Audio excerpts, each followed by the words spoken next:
ሰላም ለእናንተ ይሁን። እንዴት ናችሁ? አለው ሁሉ ሰላም ነኝ ጋር። እንዴት ነው እናንተ ጋር? ሁሉ አማን ይመስገን።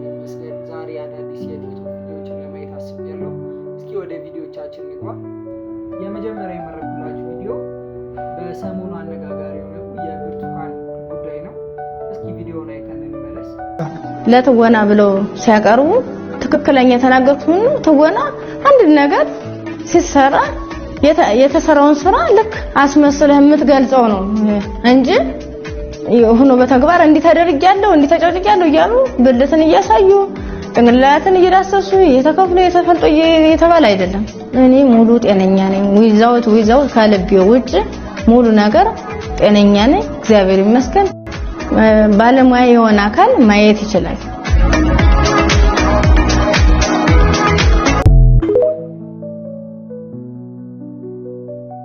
ሰሞኑን በሀገራችን በጣም አነጋጋሪ የነበረው የብርቱካን ጉዳይ ነበርና ኢቢኤስ ላይ ማስተላለፈችው የህይወት ታሪኳን በአዲስ ደግሞ ኢቲቪ የራሱን ደግሞ ሌላ ዶክመንተሪ ሰርተው ከመንግስት አካላት ጋር በመተባበር ይመስለኛል የራሳቸውን የሆነ ዶክመንተሪ ሰርተው ደግሞ አይ ይሄ ውሸት ነው፣ እንደዚህ አይነት ቪዲዮ የለም፣ እንደዚህ አይነት ታሪክም አልተፈጠረም የሚል ሌላ አሰተጋባ ውስጥ ገብተው ነበርና እኔ የሚሰማኝን አስተያየት ልንገራችሁ። ያው እንደ ሀገር እንደዚህ አይነት ድርጊት ማውገዝ ልምዳችን ነው።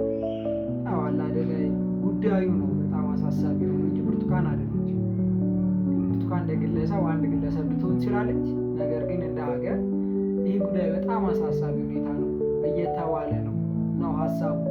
እኔ እንደሚሰማኝ ያው ሰዎች በመንግስት አካላት መነገር የተፈለገው አንድ ይሄ ታሪክ ውሸት ነው ሪል እንደዚህ አይነት ታሪክ አልተፈጠረም፣ እንደዚህ አይነት ድርጊት የለም፣ እንደውም ጽንፈኛ አካላቶች በዚህ ጉዳይ ላይ ተባባሪ ናቸው የሚል ሀሳብ ነበር ሲቀርብ የነበረው። አዎ እሺ ይሁን ነው እንበልና እንበል፣ ሌላ ድርጊት እንደዚህ ሀገራችን ውስጥ አልተፈጠረም ወይ? እነዚህ ትላልቅ ጥያቄዎች ናቸው። ለእነዚህ መግለጫ ተሰጥቷል። አንድ ዶክመንተሪ ስለቀረበ ለእሱ መልስ ነው። በግለሰብ ደረጃ አንድ ግለሰብ ውሸቱ ልክ ነው እያልኩ አይደለም፣ ግን ውሸት ስለተወራ የዛን ግለሰብ ለዛ ግለሰብ መልስ መመለስ ነው የሚጠቅመው። እንደ ሀገር እንደዚህ አይነት ነገሮች ሊከሰቱ ይችላሉ፣ ደግሞ ይከሰታሉ። በጣም ብዙ ይከሰታል። አይከሰትም አይባልም። በምናገኘው መረጃ አብዛኞቻችን እንደዚህ አይነት ጉዳዮች የተለመዱ ሆኗል በሀገራችንና ይከሰታል።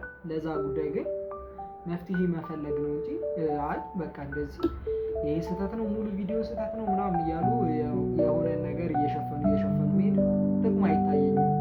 የሆነ መሰረታዊ የሆነ ስር ነቀል የሆነ ለውጥ ካልተገኘ መሰረቱን ከስር ይሄ እንደዚህ አይነት ድርጊቶችን ማውገዝ፣ በእሷ የደረሰ በሌሎች እንዳይደርስ፣ እሷ አልደረሰም ግን ሌላ ካራክተር የምትሆን በእሷ የደረሰ በሌሎች እንዳይደርስ የሚለውን ለማስመልከት ነው። ሁለተኛ ደግሞ ያው በብርቱካን ጉዳይ በራሷ የእሷ ማሳባት ሰምቻለሁ።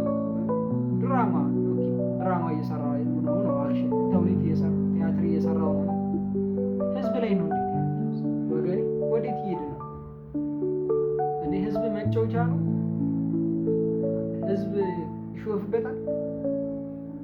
በሰው እንባ ገንዘብ መስራት ፌር ነው? ብዙም አልጣመኝም። ወደሚቀጥለው ቪዲዮ እንከታተል።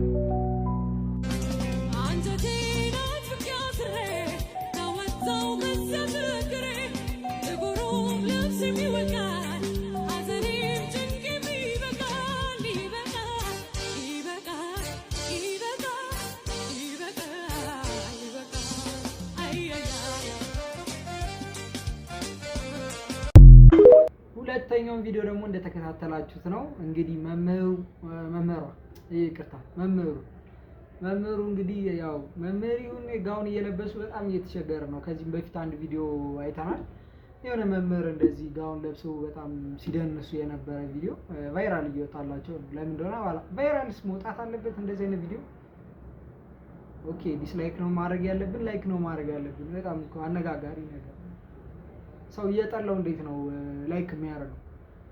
ያው እጃችንን ይዞ የሚያስነካን አካል አለ። ይሄን በጣም ሁላችንም መሰነ ልቦናችን ላይ መሰራት ያለበት ጉዳይ ነው።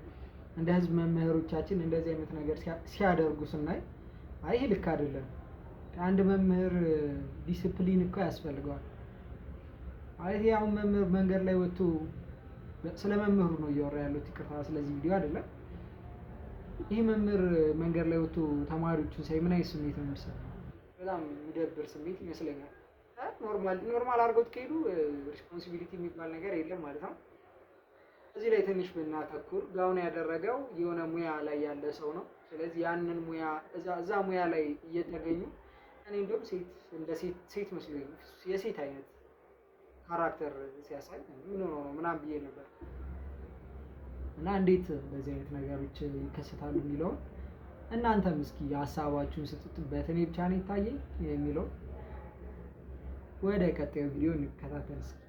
በቺቺኒያ እያለፈ ማለት ነው። አንዱ ከውጭ ነው የመጣውና ምንም ነገር አያውቅም። ከዛ እንትን እየጠራች መስሎት ራይድ ፈልጋ መስሎት ማለት ነው ላድርሰሽ ምናምን ነገር ሲላት ቆማ አይቶ ማለት ነው። ከዛ አይ እኔ እዚህ ስራ ቢዝነስ እየሰራው ነው አለችው። ከዛ ላይ የምን ቢዝነስ ነው የምትሰሪው ምናምን ነገር ሲላት አብረን አድረን ከዛ ብር ትከፍለኛለህ አለችው። ከዛ ሄደ ጥሏት ሄደና ተመልሶ በቃ ከንክኖ ተመለሰና ቆይ ግን ስንት ብር ነው የምትጠይቂው ሲላት 200,000 ብር ትለዋለች።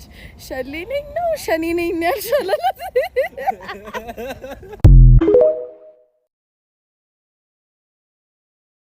ቀድሽ ያስቃል ወደነዋል። ግን ከ18 ዓመት በላይ ብለሽ የጻፍሽው ያው አንዳንዴ ያስፈልገውም የሰው ልጅ አታድርግ የተባለውን የማድረግ ብዙ ልማድ አለውና በቃ ከዚህ በታች ያላችሁ ልጆች አትዩ ስትይ እዩ እያልሽ ምንም ኦፊሻል የሆነ ነገር ይሄን ነገር ከ18 ዓመት በላይ ያላችሁ ሰዎች እዩ እየተባለ ነው። አንዳንድ እንደውም እኛ ሰፈር በፊት ፑል መጫወት ክልክል ነው ይባል ተብሎ ይለጠፍ ነበር። አሁን የቀረ ይመስለኛል አንድ ማስታወቂያ።